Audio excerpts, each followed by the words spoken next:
जय हिंद दोस्तों, कैसे हैं आप लोग और कैसी चल रही है आपकी स्टडी। दोस्तों आज के इस वीडियो में लोग क्लास 12 फिजिक्स का 50 सबसे महत्वपूर्ण प्रश्नोत्तर देखने वाले हैं। दोस्तों आप लोगों के पास अंतिम समय बचा है और ये फिजिक्स का अंतिम वीडियो है। देखिए दोस्तों, मैंने पहले ही अति लघु, लघुत्तरीय, दीर्घोत्तरीय, डेरिवेशन, न्यूमेरिकल, ये सारी चीज मैंने पहले क्लियर करा दिया है। हर वीडियो में मैं प्ले लिस्ट का लिंक आपको देता आया हूं। दोस्तों आज के इस वीडियो में 50 सबसे महत्वपूर्ण प्रश्नोत्तर एमसीक्यू देखने वाले हैं जो आपके बोर्ड एग्जाम में 100% पूछे जाएंगे। दोस्तों यदि आप ये वीडियो देख लेते हैं तो आपका जो फिजिक्स में बहुकल्पीय प्रश्न पूछा जाएगा वो बिल्कुल ही क्लियर हो जाने वाला है। ठीक है, तो समय को बर्बाद ना करते हुए चलिए फटाफट इन क्वेश्चनों को देखते हैं और अच्छी तरह से इनको हम लोग समझ लेते हैं। देखिए दोस्तों, पहला प्रश्न है कि विद्युत धारा घनत्व यानी कि स्मॉल जे तथा अपवाह वेग में संबंध है। देखिए दोस्तों, बहुत इंपॉर्टेंट क्वेश्चन, इसे आप छोड़ के बिल्कुल भी मत जाइएगा। देखिए इसका पहला ऑप्शन सही हो जाएगा, जे बराबर NeVd।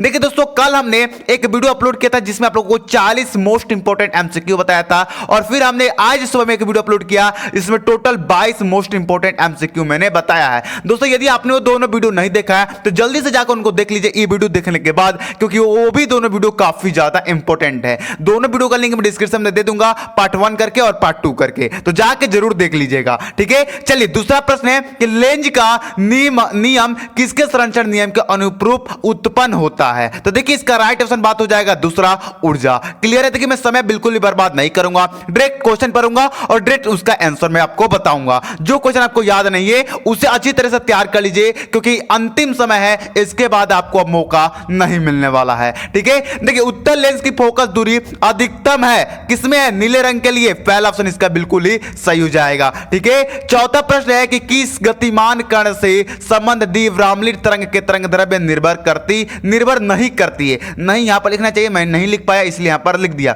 निर्भर नहीं करती है। तो बच्चों आवेश पर वो निर्भर नहीं करती है, क्योंकि द्रव्यमान पर भी निर्भर करती है, वेग पर भी और संवेग पर भी निर्भर करती है। ठीक है, पांचवें प्रश्न देखिए, O के ताप पर शुद्ध अर्धचालक है, O के ताप पर शुद्ध अर्धचालक आपका विद्युत रोधी है। ठीक है, चलिए जो हमारे नेक्स्ट क्वेश्चन है उन्हें भी हम लोग देखते हैं और अच्छी तरह से उनको भी हम लोग समझते हैं।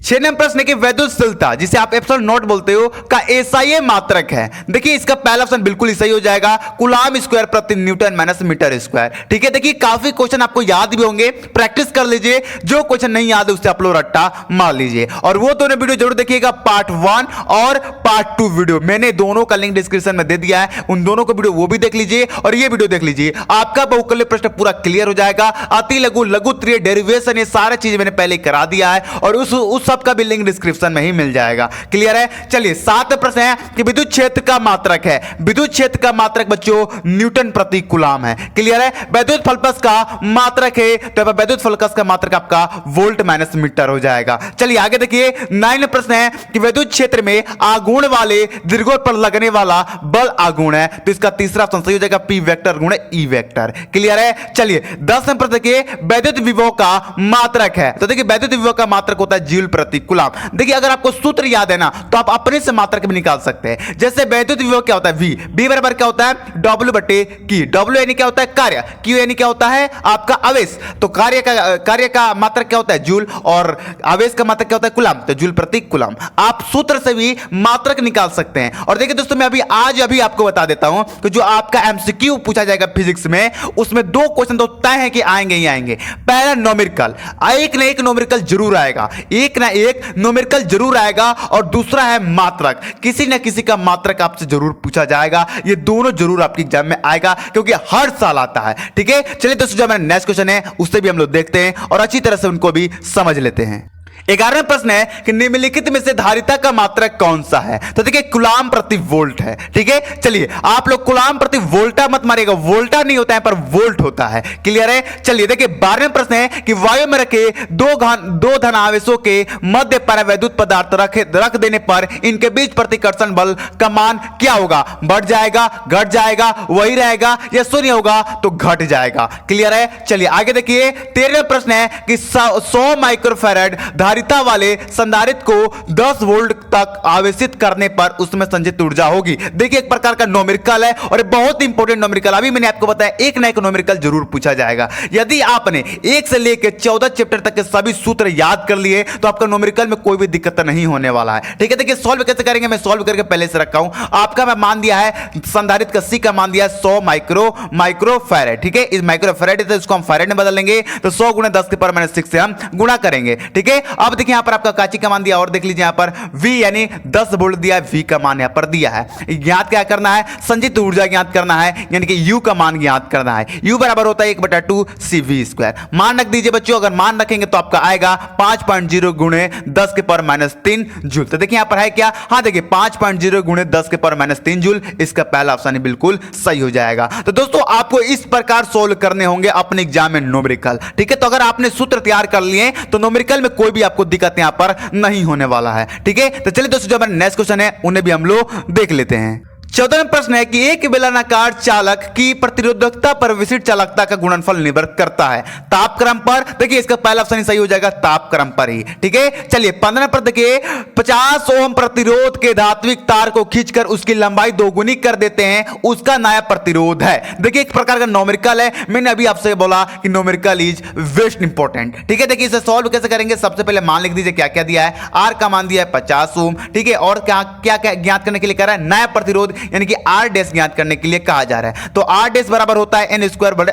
आर। ठीक है, तो n स्क्वायर क्या होता है, देखिए कितना गुना कहा जा रहा है, कितना गुना खींचा जाएगा, तो 2 गुनी। तो यहां पर 2 गुनी कर दी जा रही है, तो यहां पर 2 स्क्वायर हो जाएगा, गुणे यहां पर आर का मान कितना है 50, तो 50 2 का स्क्वायर 4 होगा, 4 से 50 में गुणा कीजिएगा, आपका 200 ओम आ जाएगा। देखिए है क्या, तो है यहां पर चौथा ऑप्शन बिल्कुल ही सही हो जाएगा। देखिए न्यूमेरिकल सोल्व करने का बेस्ट तरीका क्या है, जो आपका न्यूमेरिकल में दिया पहले उसे मान लिख दीजिए। जैसे यहां पर 50 ओम दिया है प्रतिरोध का मान, यानी कि आर का मान तो हमने यहां पर लिख दिया। ज्ञात करने के लिए क्या कहा जा रहा है वो पहले ढूंढ लीजिए। तो यहां पर आपका नया प्रतिरोध ज्ञात करने के लिए कहा जा रहा है, और तो यहां पर हमने आर डैश लिख दिया, और इसका सूत्र बस मुझे मालूम है, सूत्र पर मैंने रखा और इसका आंसर निकल के आ गया। तो मैंने अभी बताया कि अगर न्यूमेरिकल सॉल्व करने हैं तो सूत्र इजी इंपॉर्टेंट है भाई। अगर सूत्र नहीं है ना तो न्यूमेरिकल आप कभी भी सॉल्व नहीं कर पाओगे। ठीक है, चलिए 16 पर देखिए एक चुंबकीय क्षेत्र उत्पन्न किया जा सकता है। एक चुंबकीय क्षेत्र उत्पन्न किया जा सकता है, तो देखिए केवल गतिमान आवेश द्वारा या बदलते विद्युत क्षेत्र द्वारा, तो दोनों द्वारा भाई, इसका तीसरा ऑप्शन बिल्कुल ही सही हो जाएगा। चलिए दोस्तों हमारे नेक्स्ट क्वेश्चन है उसे भी देखते हैं और अच्छी तरह उनको भी हम लोग 17वां प्रश्न है कि चुंबकीय क्षेत्र का मात्रक होता है तो वेबर प्रति मीटर स्क्वायर होता है। क्लियर है, चलिए आगे देखिए 18वां प्रश्न है कि एक ब्रैकेट के अंदर, नहीं ब्रैकेट नहीं रूट है, सॉरी देखिए गलती हो जाता है, बोलते बोलते कभी बीच में गलती हम कर देते हैं, तो उसके लिए आपको दिल से क्षमा मांगता हूं, दिल से सॉरी मांगता हूं, हाथ जोड़ के माफी कर दीजिएगा। ठीक है, क्योंकि देखिए लगातार बोलना पड़ता है ना, तो क्या मुंह से निकल जाता है पता ही नहीं चलता है। ठीक है, तो देखिए एक रूट अंडर म्यू नॉट और एप्सिलॉन नॉट का मात्रक है, तो इसका तीसरा ऑप्शन बिल्कुल ही सही हो जाएगा, मीटर प्रति सेकंड। क्लियर है, चलिए 19वां प्रश्न है कि ब्रैकेट के अंदर ये ब्रैकेट है वो रूट था। ठीक है, म्यू नॉट और एप्सिलॉन नॉट पावर -1/2 का मान है। ठीक है, यहां पर -1 रख दीजिएगा। क्लियर है, इसका मान क्या हो जाएगा, तो 3 × 10 की पावर 10 सेंटीमीटर प्रति सेकंड है। क्लियर है, चलिए 20 नंबर प्रश्न देखिए पृथ्वी के चुंबकीय ध्रुवों पर नति, जिसे आप नमन बोलते हो, कोण का मान है, तो इसका हो जाएगा आपका 90 अंश। क्लियर है, चलिए 21 नंबर प्रश्न देखिए चुंबकीय यमोत्तर तथा भौगोलिक यमोत्तर के बीच कोण को कहते हैं तो दिक्पाद कोण कहते हैं। क्लियर है, चलिए दोस्तों हमारे जो नेक्स्ट क्वेश्चन है उनको भी देखते हैं और अच्छी तरह उनको भी हम लोग समझ लेते हैं। 22वां प्रश्न है कि चुंबकीय आघूर्ण का मात्रक है। देखिए बेस्ट, बहुत इंपॉर्टेंट क्वेश्चन मेरे भाई, इसे भी आपको छोड़ के बिल्कुल भी नहीं जाना है। तो देखिए इसका जो मात्रक होता है वो एम्पियर माइनस मीटर स्क्वायर होता है। चलिए 23 नंबर देखिए हेनरी प्रति मीटर मात्रक है। हेनरी प्रति मीटर किसका मात्रक है, तो देखिए चुंबकीयशीलता का मात्रक है। अब आपके एग्जाम में आ जाए कि चुंबकीयशीलता का मात्रक क्या है, तो आप लोग कंफ्यूज मत होइएगा। ठीक है, देखिए क्या करते हैं ना बच्चे, क्या सोचते हैं कि जैसा सर बता रहे हैं वैसे ही हुआ आ जाए। अरे यार थोड़ा बहुत चेंजिंग करेगा यार, बोर्ड का नाम कैसे हो जाएगा। अब बोर्ड अगर ऐसे ही दे दे जैसा मैं बता रहा हूं तो बोर्ड का तो नाम होगा नहीं, इसलिए थोड़ा बहुत चेंजिंग करेगा। यहां पर मैंने आपको बताया कि हेनरी मीटर मात्रक जो होता है वो चुंबकीयशीलता का होता है, और वहां पर अगर आपसे पूछ दे कि चुंबकीयशीलता का मात्रक क्या होता है तो आपको याद होना चाहिए कि हेनरी प्रति मीटर होता है। ठीक है, चलिए 24वां प्रश्न देखिए एल प्रति आर की विमा होगी, एल जहां प्रत्यक्ष है तथा आर प्रतिरोध है, तो देखिए इसका आपका तीसरा ऑप्शन बिल्कुल सही हो जाएगा। चलिए दोस्तों जो हमारा 25 नंबर क्वेश्चन है उससे भी देखिए प्रत्यक्ष का मात्रक है, तो देखिए यहाँ पर प्रकृतों का मात्रक हो जाएगा ओम माइनस सेकेंड। क्लियर है? चलिए आगे देखिए 26वें प्रश्न के अनुवाद की स्थिति में एल माइनस सी परिपथ की आवर्ती है, तो यहाँ पर आपका तीसरा ऑप्शन बिल्कुल ही सही हो जाएगा 1/2 पाई रूट के अंदर 1/LC। क्लियर है? चलिए तो जो हमारा जो नेक्स्ट क्वेश्चन है उसे भी हम लोग देखते हैं और अच्छी तरह से उनको भी हम लोग समझ लेते हैं। 27वां प्रश्न है कि विद्युत चुंबकीय तरंगों की प्रकृति होती है, तो देखिए अनुप्रस्थ होती है। ठीक है, ये मैंने कल भी बताया था, कल भी इसको समझाया था। ठीक है, चलिए अभी आपको समझने का टाइम नहीं है, रट्टा मारने का टाइम है। अब इतना तो रट्टा मारना ही पड़ेगा मेरे भाई। देखिए मैंने पार्ट 1 वीडियो में आप लोगों को 40 बताया था, पार्ट 2 वीडियो में आप लोगों को 22 बताया था और इसमें 50 बता रहा हूं। टोटल लगभग बात करें तो पर हम 110 से 120 हम लोग एमसीक्यू क्वेश्चन देख चुके हैं मात्र एक दिन के अंदर। एक दिन का 2 दिन मानिए, मात्र 2 दिन के अंदर। अब दोस्तों मैं आपको गारंटी देता हूं यहां पर कि इससे बाहर कुछ भी नहीं आएगा। हां बस एक न्यूमेरिकल आएगा और एक आप लोगों का मात्रक वाला क्वेश्चन आएगा, ये दोनों फिक्स है। ठीक है, अगर न्यूमेरिकल नहीं आया तो मात्रक जरूर आएगा, मात्रक नहीं आया तो न्यूमेरिकल आएगा, या तो दोनों ही आ सकता है। क्लियर है? तो जितने भी मात्रक हैं उनको तैयार कर लीजिए, जितने भी न्यूमेरिकल है उनको तैयार कर लीजिए, क्योंकि न्यूमेरिकल तो पूछा ही पूछा जाता है, चाहे वो आती लघु में पूछे, चाहे बहुकल पूछने, चाहे कहीं भी पूछे, लेकिन न्यूमेरिकल तो आएगा ही आएगा। क्लियर है? सूत्र तैयार है तो सब कुछ तैयार है। चलिए 28वां प्रश्न है, निम्नलिखित में से कौन विद्युत चुंबकीय तरंगे नहीं है? तो देखिए बीटा किरणें आपके यहां पर विद्युत चुंबकीय तरंगे नहीं है। क्लियर है? सबसे अधिक आवर्ती की तरंग है, सबसे अधिक आवर्ती तरंग की बात करें तो वो गामा तरंगे हैं। क्लियर है? चलिए आगे देखिए 30वां प्रश्न देखिए, जब कोई तरंग किसी माध्यम में प्रवेश करती है तो परिवर्तन नहीं होता है। किसका? तरंग के आयाम का परिवर्तन नहीं होता है वहां पे। ठीक है, चलिए 31वां प्रश्न देखिए, 31वां प्रश्न है कि अपवर्तन की घटना में निम्न में से कौन सी राशि अपरिवर्तित रहती है? तो देखिए इसका राइट ऑप्शन की बात करें तो आपका चौथा सही हो जाएगा, प्रकाश की आवर्ती। क्लियर है? चलिए दोस्तों हमारा जो नेक्स्ट क्वेश्चन है उसे भी हम लोग देखते हैं और अच्छी तरह उनको भी हम लोग समझ लेते हैं।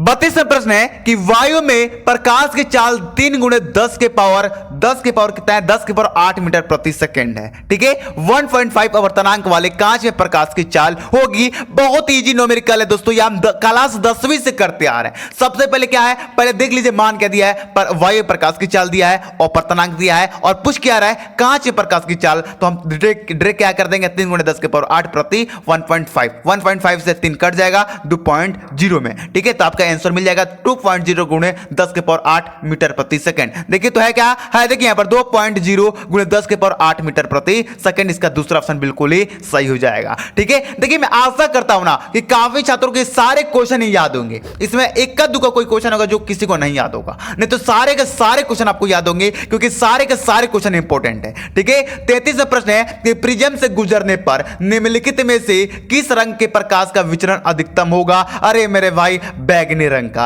अधिकतम की बात करें तो बैगनी रंग का, न्यूनतम की बात करें तो लाल रंग का। क्लियर है? चलिए आगे बढ़िए। नेत्र लेंस की प्रकृति होती है, नेत्र लेंस की प्रकृति अभिसारी होती है। क्लियर है? चलिए 35वां प्रश्न है कि सामान्य नेत्र के लिए स्पष्ट दृष्टि की न्यूनतम दूरी क्या होती है? तो 25 सेंटीमीटर होती है। और आप कमेंट करके बताइए कि सामान्य नेत्र के लिए दूर बिंदु क्या होती है, यानी कि स्पष्ट दृष्टि की दूर बिंदु क्या होती है। ठीक है, चलिए दोस्तों हमारे जो नेक्स्ट क्वेश्चन है उससे भी हम लोग देख। 36वां प्रश्न की एक प्रकाश किरण वायु से जल में प्रवेश करती है, निम्नलिखित में से कौन सा परिवर्तित रहेगा? तो वो आवर्ती रहेगा। क्लियर है? चलिए आगे देखिए, और फास्ट में कर देता हूं वीडियो को। देखिए वीडियो को नहीं, मैं और फास्ट बोलता हूं। देखिए जब एक आवरणी प्रकाश निर्वात में किसी पारदर्शी माध्यम में प्रवेश करता है तो प्रकाश का कौन सा अभिलक्षण अपरिवर्तित रहता है? तो आवर्ती रहता है। क्लियर है? देखिए आप लोग खुद वीडियो को रोकिए, खुद से पढ़िए और खुद से आंसर देने की कोशिश कीजिए, या कमेंट बॉक्स में बताइए। अंतिम समय है, अंतिम वक्त है, तो इसको बढ़िया से आप लोग यहां पर उसको समय का उपयोग कीजिए। ठीक है, 38वां प्रश्न देखिए, जल की सतह पर तेल की पतली परत बिछाई हुई है, सूर्य प्रकाश में इस सतह पर सुंदर रंग दिखाई देने का कारण है क्या है? तो प्रकाश का व्यतिकरण है। ठीक है, प्रकाश का व्यतिकरण क्या होता है, किसे कहते हैं, इसके क्या गुण है, ये मैंने करा दिया है, बहुत इंपॉर्टेंट है। चलिए 39वां प्रश्न देखिए, निम्न में से किस रंग के प्रकाश का वेग जल में सबसे अधिक होता है? तो लाल है। ठीक है, मैंने इसका डायरेक्ट आंसर आपको लिख रखा है। चलिए दोस्तों हमारा नेक्स्ट क्वेश्चन है उसे भी देखते हैं और अच्छी तरह उनको भी हम लोग समझ लेते हैं।